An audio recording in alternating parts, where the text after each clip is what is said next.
student who have already written this synopsis. So in order to give you the example as well, okay. So let's start with a synopsis. What synopsis is? So in few words, in one sentence, it means planning your graduate studies, as I have mentioned on this slide. That synopsis is the working plan of your MPhil or PhD research. So it's kind of like you are going to start working on some topic, and then you in advance plan how to achieve whatever you want to plan. But most of the universities, and Kohat University as well, require in advance, require you to submit some kind of document showing that what is your plan. So it is all about your plan. For example, I will be starting to work on some particular topic. So, okay, that's okay. Then I will have to explain why this topic, okay, why I have chosen this topic, and its usefulness. What is the usefulness of this topic? Because usually universities are very subsidized. We are allowing you, we are offering you this research, but we have provided you so many facilities in terms of the faculty, in terms of the equipment, in terms of the other facilities. So we have to cater about these facilities. So your topic or your proposal may be very good, but may not be very useful for us. So therefore we would like to see and find out if it is useful for this university, for the general research in that field, and also to the country, for example. And secondly, then we would also like to know, or you would also like to plan in a way that this research is also doable.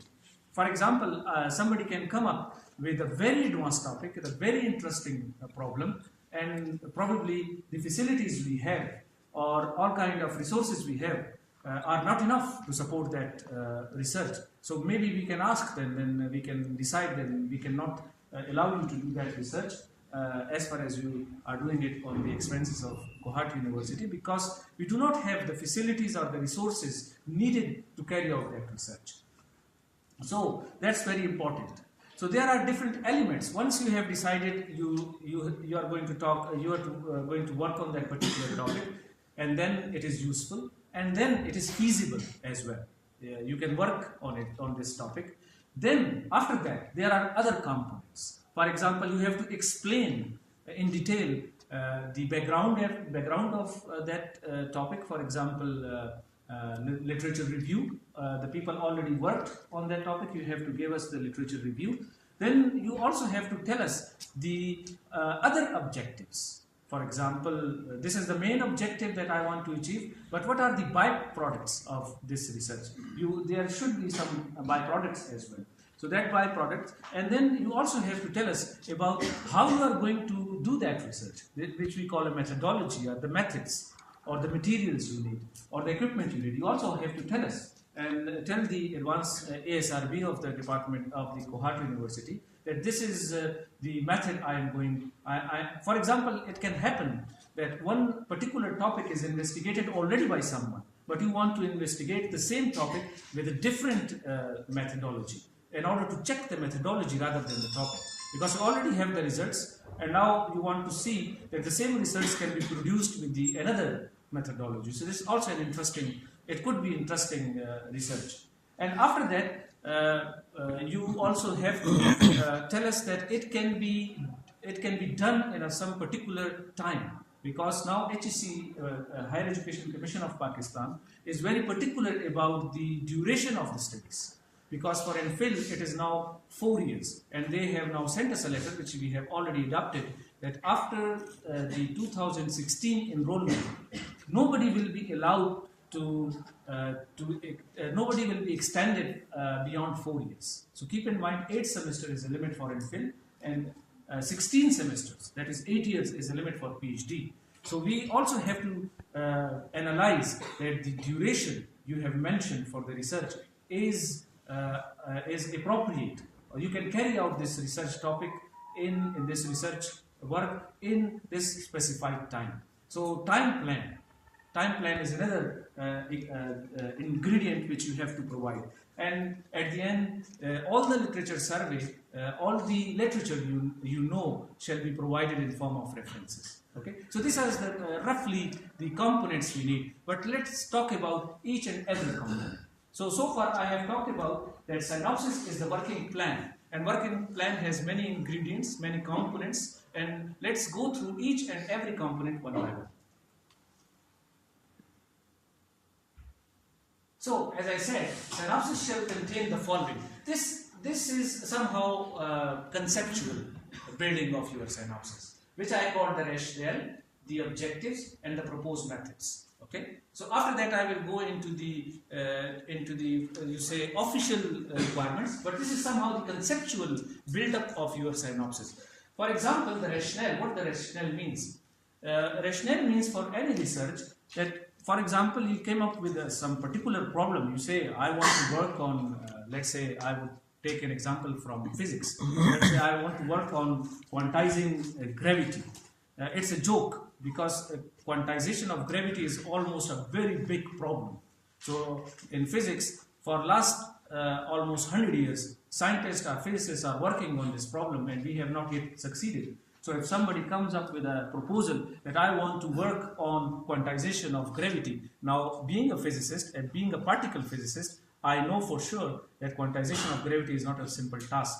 And I am sure that it cannot be achieved in a single MPhil or PhD study. So the rationale for the study has to be there. So if I am giving a topic, although it's a very good, if you quantize gravity, you will win the Nobel Prize. The topic is very good because it's a kind of problem which every physicist or every human being would like to see if the gravity is quantizable. Or there are millennium problems, for example, if you know. There are millennium problems, 7 millennium problems, for which you can, if you solve the millennium problem, you would earn $1 million for it. That's a very prestigious thing.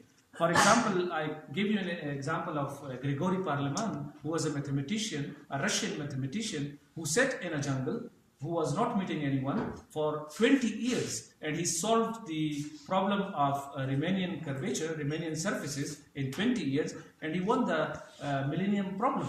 But certainly this is not fit for the PhD studies. So that's why when we are asking you to submit a proposal, we will analyze that the rationale is okay. The study you want to carry out is not very big, is not very small. It is inside the scope, and you will have to give us the rationale that why you would like to do this study. This is the rationale. The rationale of every research shall be there. Another example. There will be examples from your own fields. You can meanwhile think about some example about your own research proposal and think about the rationale that why I want to do this. Is it useful? Is it applied? It is of basic nature. Sometimes, for example, I worked in a string theory. Okay, so when I went to Vienna for my PhD, so I decided to work on a string theory. So many people ask me that what is the usefulness or benefit? What is the application of your field? Why you are working on string theory? Why on earth somebody would care that subatomic particles are made of some types of strings? And then I have to explain to them that it's also important. Maybe not in 300 years, but in, for example, 3,000 years, we would discover that matter is made of strings. But I have to provide a rationale that why I want to work on it. This is not applied. It will not become a technology next day. But it is very good to know, to understand our nature. So this is kind of rationale you have to bring forward for your research. The second is the objectives. As I told you, there shall be one main objective, which we call a title, for example, of your research. For example, I worked on the quantization of superspace. This was the main objective. But as a byproduct, I got so many other things, so many formulas which nobody before had discovered. But the main objective, while achieving that main objective, I discovered some byproducts. So why not to think about them in advance, about your byproducts or the secondary objectives in advance, and you need to tell us that there are certain kind of secondary objectives of this research as well. And then the proposed methods of the research. By the proposed methods, we mean that which kind of methods you will employ.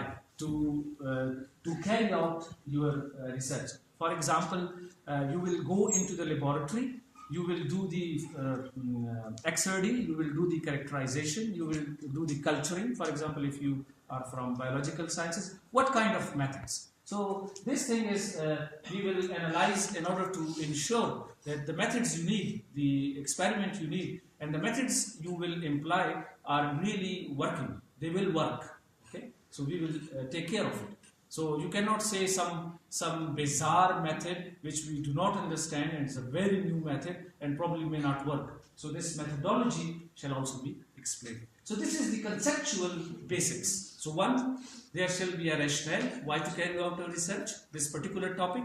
Then there shall be some objectives other than the main objective. Sorry. And the third one is the proposed methods, how to achieve these objectives. And that shall be linked from the rationale. Rationale should be in background in the whole synopsis, and then objectives shall be related to your proposed methods. In methods, you shall explain how you can achieve. I need to switch it off.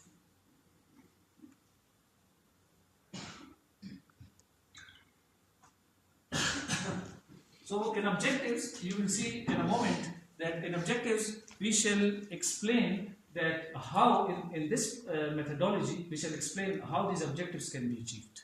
Okay. So now let's move on to the cusp regulations for writing a synopsis. These are the parts of the synopsis SRB requires. We prepared a manual for it, and it is already, I think, online. If it is not online, then you can ask for it from academics or from myself. I was part of the committee, and major things we developed. So what we require, the first thing is that we require a title page. I will show you an example how this title page looks like. And then we require that there shall be an introduction. So you cannot write a synopsis without an introduction. And then materials and methods, as in the conceptual framework of synopsis, I told you that materials and methods shall be there, or methodologies. If you are doing, let's say, social sciences research, you may not go into the laboratory, but still we would like to see the methods or the tools you would employ to achieve your objective. Then I also told you that the time frame is necessary and the references. We have developed our own kind of style for references. You might already know that you have to follow that style of references. So these are the main components of our cusp regulations. Without any of this content, any of this sub-content, your proposal will not be accepted. And another thing is that there is also a limit on the number of pages for MPhil and PhD. So for MPhil synopsis, the pages cannot be more than 3. So including excluding title page. So you have a title page and 3 more pages are allowed. For PhD, the number of pages are little more, and these are 6. So without title page, you have to complete all these components on 5 pages for PhD, and for the MPhil, you have to complete without this title page everything on 3 pages. Okay. So otherwise, straightforwardly, we will send you back, refer you back the synopsis that the number of pages are more than what we have. There is a reason for fixing these number of pages, and the reason was that in initial days in the SRB, we were receiving the proposals which could be 20 pages long, and it's very hard to read them. Certainly, there are so many proposals, synopses, and we could not read each of them. So in order to optimize that, and in order to also train you to write in a way which is concise, which means less number of words but more ideas. So therefore we fixed the limitation to the pages, that is 3 and 5. So the title page, as you already know, I will show you an example as well of the title page, but at the moment I want to show you what title page shall contain, and from this you can already guess that the title of synopsis should be all capital letters. So keep in mind, this is a very small thing, but keep in mind that the title of the synopsis, for example, if you are working on let's say on botany, some problem of botany. So whatever you write there, some plants you are doing the. For example, there was a PhD synopsis working on tomato in Bun. Okay, so molecular characterization of tomato in Bun. So every word of it shall be capital letter. And then this is the main point. It shall relate to the main objective of the research. Okay? So you shall select a title which shall be connected to your main objective, not to the secondary objectives, but to the main objective. So your title, even if, so nowadays the modern trend for writing the titles are that they shall not be very lengthy, okay, very long, and shall not be very technical, because you would like your thesis to be read by so many people, not only people from, for example, physics or botany or sociology. They shall, your thesis title shall be readable to the larger audience. For example, somebody from social sciences can at least understand the title of my PhD thesis or MPhil thesis. Or somebody from chemistry can understand the title of the pharmacy. These are very close, by the way, but can understand the English title. So keep your title catchy, short, and comprehensive, and concise. Okay, so this is very important. And the main work, the center of the work, the main objective shall be reflected into the title. So selection of title is very important. So with your supervisor, you sit and work hard. I will give you an example, and I will give you also the example that how many times you change the title. So once we said with my PhD student, once we had one title, and then we said no, it is not working, we shall go to another title. And then we went into another title, and so on. And lastly, we decided on a title which was very catchy, that everybody would see and just understand what the thesis is about. So shall I go into the thesis or not, because title is good or not? And then it shall not be very long as well, and it also contain the main substance of your research work. So it's a little tricky, but if you think again and again, and you try again and again, and you think about many words, you think about, and you shall not use very, very difficult words as well, because you would like your thesis to be readable to larger audience. So if you use a jargon or a very particular word of your field, then the larger audience would not understand, and just by reading a title they would ignore. Okay, so it's, as I said, very tricky, but thinking again and again and thinking about different parts of your research, you will come up with a very good title. And this is the purpose of planning the research. This is the purpose of writing the synopsis. That in advance you think about your work. And one another point, that in Pakistan it's become like a very strict regulation that you need to have a synopsis. Abroad, for example, in Europe or maybe in US as well, they are not very strict about these synopses. They just ask you to give us a title, the very general title. For example, when I went to my PhD, and I given the title that the geometrical structures in string theory, and that was enough. And geometrical structures in string theory contains so many, it almost all parts of string theory, so I could work on everywhere. Okay, so later on I could change easily, but in our university is a little bit stricter, and usually we